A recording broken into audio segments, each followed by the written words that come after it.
J'avais jamais vu ça, un terrain de golf avec des fruits, des abeilles, des animaux. Puis ça a l'air à bien marcher. Là. Les gens viennent voir. Ils finissent avec les sangliers, ils voient les bleuets, ils peuvent manger des bleuets.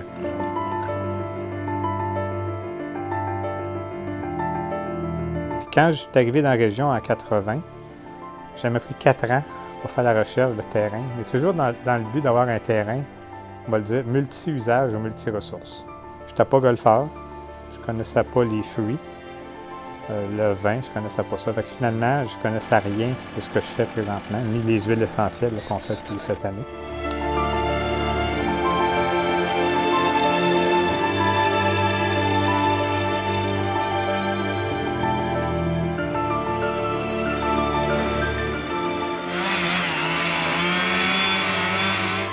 Comme ingénieur forestier aussi, je connaissais le potentiel des sols, le potentiel des forêts.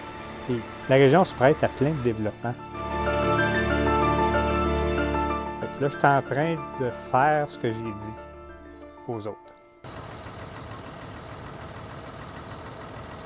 Je me présente, je m'appelle Lynn Leduc, mon mari est Michel Chouinard, puis nous sommes 2 dans l'entreprise. On plante une fois, on doit attendre 2 à 3 ans pour une première récolte.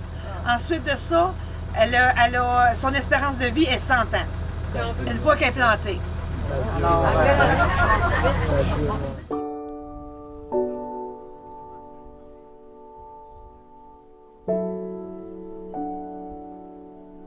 là, c'est ici qu'ils vont envoyer l'eau dans ces champs-là pour pouvoir.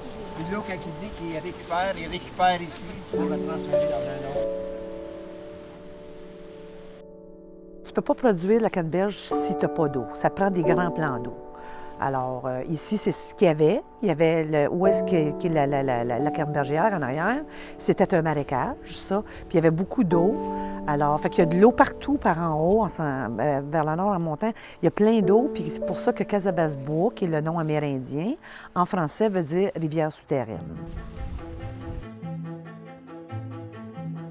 On inonde le champ, qui prend au moins 4 à 5 heures.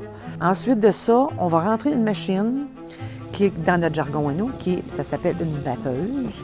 Ça fait là, des mouvements de rouleau en avant. Ça roule sur l'eau et puis ça brasse l'eau. Puis le fait que le fruit est mûr, il va monter à la surface de l'eau.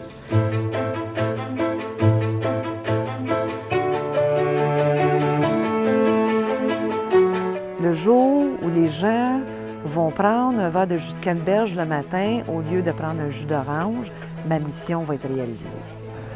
Le jus d'orange, c'est bien sucré. La canneberge, il n'y a pas de sucre dedans. Fait que c'est un peu ma mission.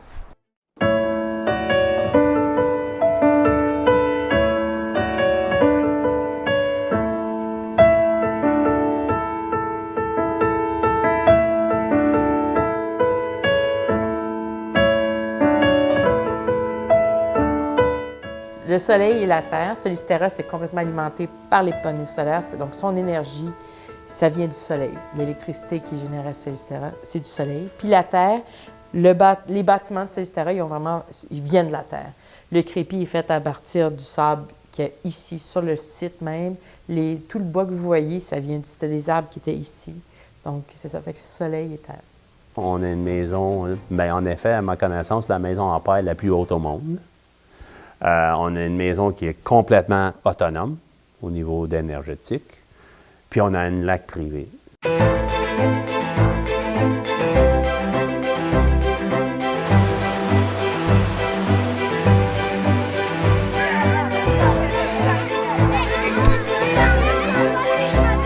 Parce qu'il y avait la bâtisse ici, avec de l'information à l'intérieur, puis des animaux empaillés.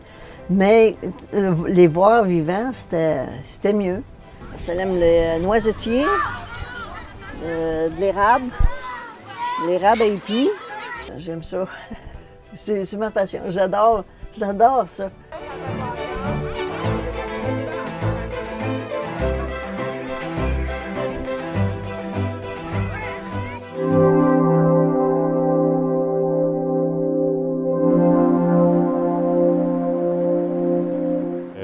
beaucoup de chevreuils ici. Puis on le remarque aussi quand on va sur le lac. Une des premières choses qu'on remarque, c'est de voir ce qu'on appelle une ligne de brou. C'est-à-dire, il y a comme une ligne d'à peu près 5 pieds d'eau où est-ce qu'il n'y a pas de branche du tout. Puis ça, c'est très facile à voir quand on est sur le bord du lac. On a l'impression que quelqu'un est passé puis qu'il a élagué tous les arbres à la même hauteur. Mais ça, c'est le chevreuil qui, pendant... les branches d'arbres font partie de son alimentation hivernale.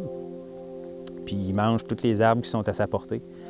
Puis c'est un lac qui est très rocheux, donc avec des eaux très calcaires. Puis ça se voit aussi quand on navigue sur le lac. On est toujours surpris de voir le fond du lac où on ne s'attend pas à le voir. Là, on voit des pierres, puis ça surprend. On a toujours l'impression qu'on va accrocher avec le bateau. Ce qui captive les gens, ce qui les attire beaucoup, c'est le fait d'avoir leur île à eux. Puis souvent, on a des campeurs qui demandent est-ce qu'on va avoir des gens camper à côté de nous?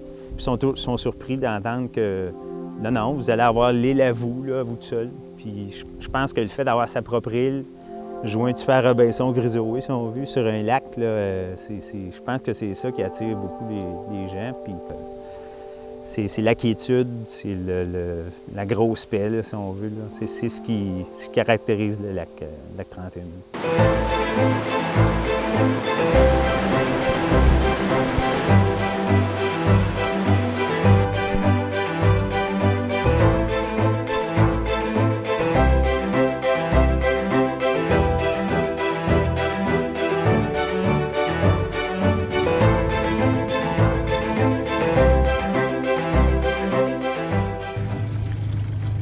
J'utilise pas de verre, pas de sangsue. Vraiment tout au leurre artificiel, là, de la pure pêche sportive. L'action de voir le doré, l'être vivant, là, qui est le poisson, puis d'extraire les œufs, c'est le contact d'être là, puis d'en extraire les œufs, après ça de faire le mélange, de tout être présent à l'évolution. Puis après ça, tu le vois l'évolution dans l'incubation. Puis là, quand ils viennent au monde, c'est comme si ce serait mes bébés. Là. Parce qu'on a un beau plan d'eau, on a un énorme potentiel, mais si personne n'y met du sien, fait qu'on part du bureau, on embarque en bateau l'été, en motoneige l'hiver, puis on se promène. Oui, des fois tu vois des interventions, tu as des infractions, des fois il n'y en a pas. C'est tranquille? Pas mal. On a une température qui n'est pas de notre bord, hein? Non, pas trop. On est menteur, c'est pas trop beau. Est-ce que vous avez eu un permis de pêche d'autorisation? Ben oui, voilà. Puis j'ai eu des petits pêcheurs en herbe l'été passé qui sont revenus me voir cet été là, avec une très bonne technique de pêche. Puis ce qui m'a vraiment touché, c'est que justement ils ont gardé ça, le catch and release, le fait de faire attention. Puis ça, c'est vraiment excellent là. Ça...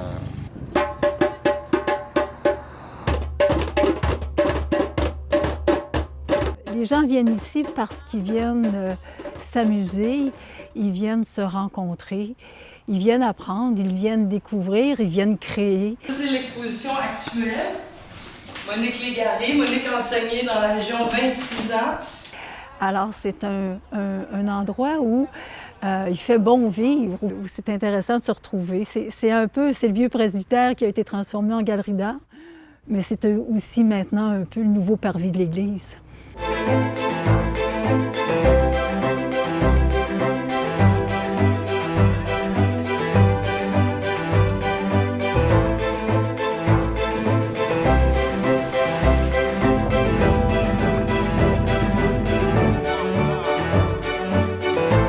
Même quand j'ai commencé comme conseiller municipal, puis tous les gens disaient « gars de la ville, conseiller municipal ». Mais non, c'est parce que j'amenais des idées de la ville qui plaît aux gens de cette région-ci. Puis la première chose que j'ai faite, c'est que j'ai fait un parc en avant de l'église. Et pourquoi j'ai fait le parc en avant de l'église? Parce que je disais à tout le monde, on ne peut pas demander aux gens de Blue Sea d'être fiers de leur village quand nous, comme municipalité, ne sommes pas fiers de nos propres jardins. La tour à feu, c'est la dernière tour à feu au Québec, encore sur son socle original. Elle date de 1931. C'est tout le fer original qui est dedans. On pourrait aller rencontrer n'importe qui dans leur maison, ici, une maison secondaire ou primaire, puis leur demander, quand vous avez des amis qui viennent vous visiter la fin de semaine, où allez-vous? On va mourir ici.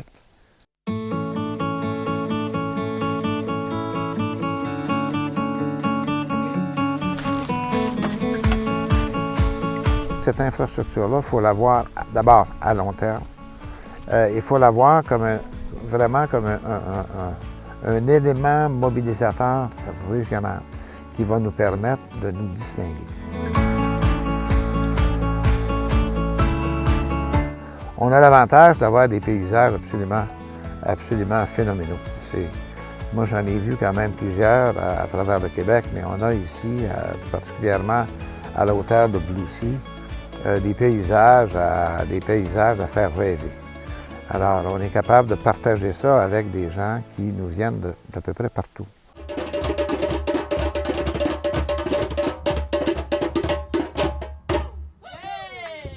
Ici, là, le matin, quand je m'assis dans ma maison, j'ai une belle grande vitrine, puis je regarde, je vois tout mon domaine. J'ai joué le Mounassi, je jouais à Carrière, je jouais les vaches.